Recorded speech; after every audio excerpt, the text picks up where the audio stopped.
everybody.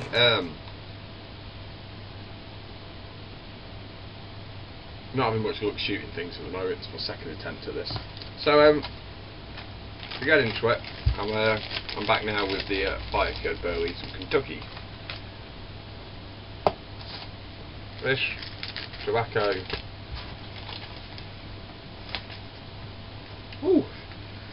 has a strong aroma, strong flavour. it's a big strong tobacco. Packs a punch. Great stuff. I'm going to do the housekeeping first. 1 second, I can't stop. This is my Parker collection of Lovat that I bought the other day. I absolutely adore this shape of pipe. The shell Briar finish 50-50 on. I love it on a bent apple and a bent billiard. Hate it on straight billiards and Dublins, but on the Lovat, I just love it. First, tobacco, the Kentucky shag, also from Gawith and Hoggarth. Thicker cut compared to the Burley. It's 2011 regulations on Burley cut. A lot darker, I say. It's fire cured, so it's a little bit like the English Cavendish, except it's not pressed, so it doesn't allow that extra fermentation.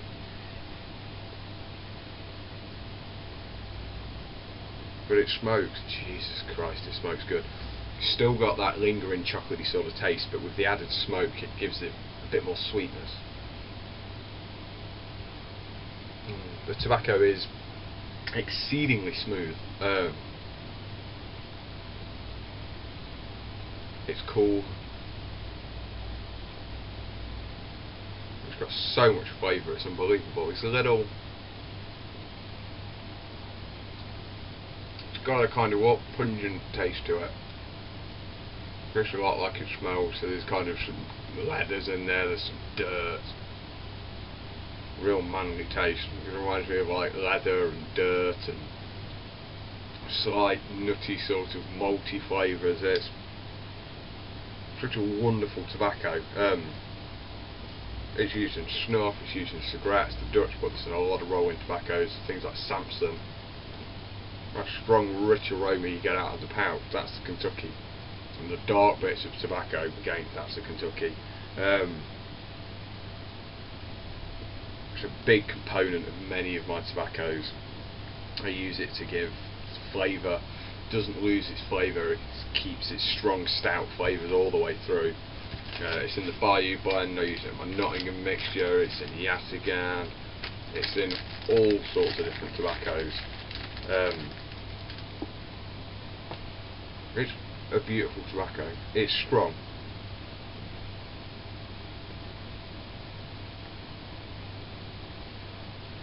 Adds interesting complexity into some aromatics. You can give some aromatics some power instead of just being a light, fruity little number. And so you give it a bit of spine. But once you get it lit, it burns well. The wall of the pipe's nice and cool, but again, it's a really good pipe.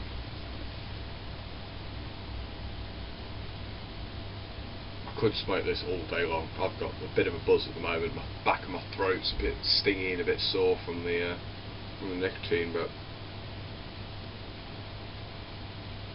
smokes so well. But yeah, so Kentucky, compared to Burley, got a lot more to it, a lot of character, but it's still quite flat. It does make a good foundation. Again, a great foundation for a blend, but you end up with something very, very strong. It's often used just a little bit of spice, a little bit of flavouring to give it a little bit of character, but I like to use it as a base. It's a solid base. So if you're looking for that There's hints of spice as well, so if you're looking for that strong, nutty, earthy flavour with a little bit of spice and a little bit of sweet chocolate in there, Kentucky's a great tobacco. If, however, you don't want a strong hit of nicotine, steer clear. A little bit for flavouring. If you want some power, get something with a lot of Kentucky in it. A lot of Lakeland tobaccos, a lot of blue and fire cured tobaccos go in there. Such a great flavour. A lovely smoky taste. Not as smoky as Latakia, but still got a smoky taste to it. Still a little bit pungent, like the Cavendish, but it doesn't have the extra fermentation on top of it. But right, so I'm going to carry on with this for a little bit longer. How exactly how much I can go for, I don't know, but I'll be back very soon, so I'll catch up with you shortly. Take care.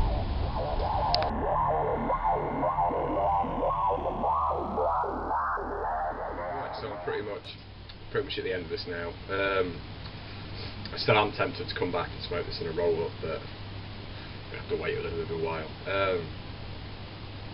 Still burns so smooth. I did leave the room about 5-10 minutes ago. Came back in and room note's not great.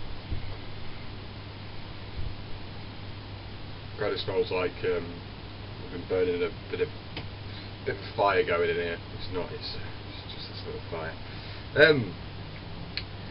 Flavours remain fairly constant, fairly robust. I am getting a few subtle, almost chestnutty sort of notes coming through on it.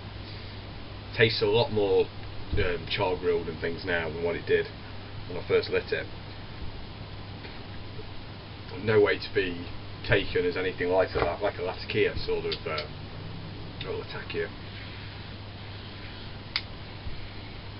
Whichever way inclined you are, I'm pretty much done with this. I'm actually just burning the base of the pipe at the moment. Yeah, that's all just ash. Yeah, so to wrap it up, Kentucky as a tobacco on its own, jeez, it's a powerful little beast. Many of you probably know that anyway. But to smoke it on its own, it's got some lovely kind of nutty, dirty, earthy flavours to it.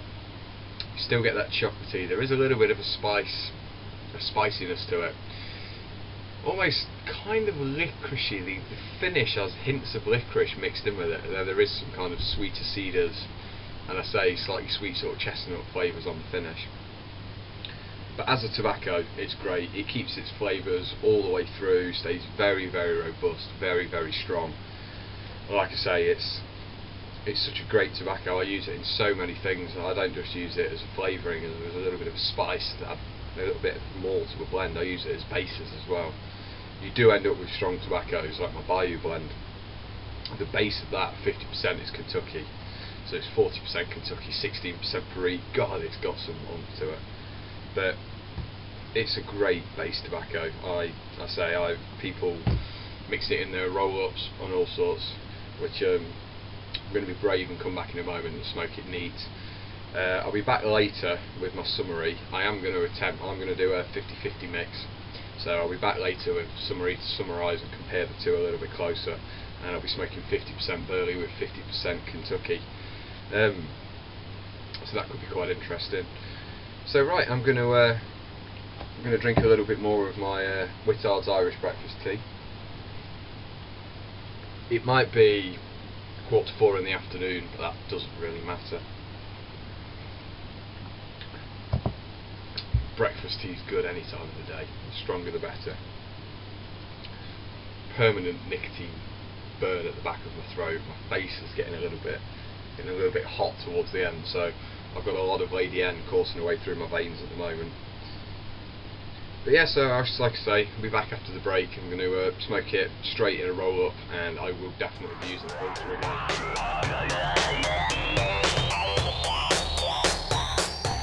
Right, so here we go. Could have done with leaving it a little bit longer, to be honest, but you know, sometimes you just get impatient. You just want more, don't you? So still a bit. bit of nicotine going in me, so I'm going to try and smoke some of the shag again and roll up with a filter. The new shag cut's not very nice for rolling. I didn't get on with it well at all when I was given the sample of what it was going to be like. But here we go, here goes nothing. Those of you who are familiar with Dutch blends, half Svars and things like that, that's half this, half light. This is pure dark, so it's closer to your French Gawith, your tan and things like that.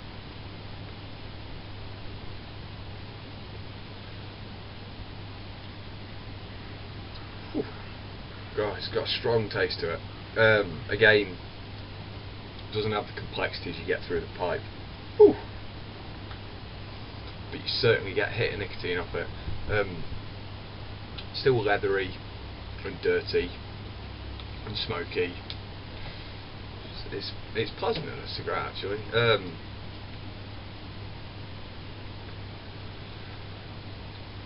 Not quite as rounded as Gawith, the Gawith hand rolling tobacco. I packed it quite loose for getting a little bit of air in the mix, but it's still very smooth and very cool in the mouth. Do you get more of a licoricey finish from a cigarette though?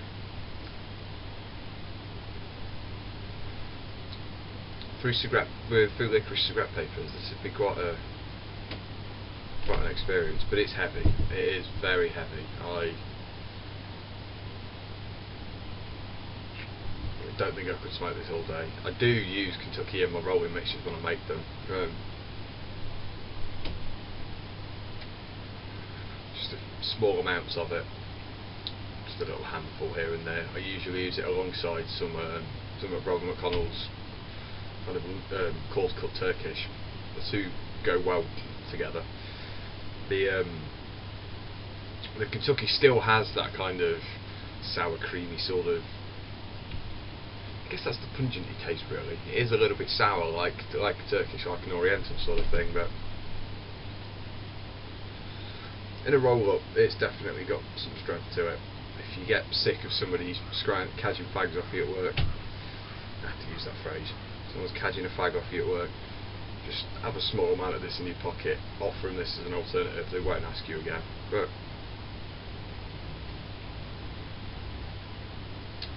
it's actually quite pleasant in the roll-up. It is strong, it's a little bit too strong for me really. I can't imagine having one of these first thing in the morning with a cup of tea. But after my lunch maybe, could be on to a winner. Good alternative to a cigar. Does also have cigar-like characteristics. I didn't mention this in the bit I've just done in the pipe. It does taste a lot like a lot of the same characteristics as Alonso Menendez cigars, the Brazilian Puros. It's been phased out in the UK. They're lovely. They're just a dark, strong tobacco sort of flavour, much the same as this is. Compared to the dark Virginias, this has a little bit more character to the flavour. But yeah, I'm just going to keep wibbling if I don't shut up. So this pretty much wraps up Kentucky. If you're after something dark, strong and smoky, chuck a bit of Kentucky in. But like I say, if you don't like strong, rich flavours and lots of nicotine, stay clear of things that are predominantly based with Kentucky in there. So yeah, like I say, I'll be back in a bit for my half and half smoke and to summarise all this together. Thank you all very much for watching, and like I say, I'll be back after my dinner to do the half and half. See you in a bit. Ta-ra.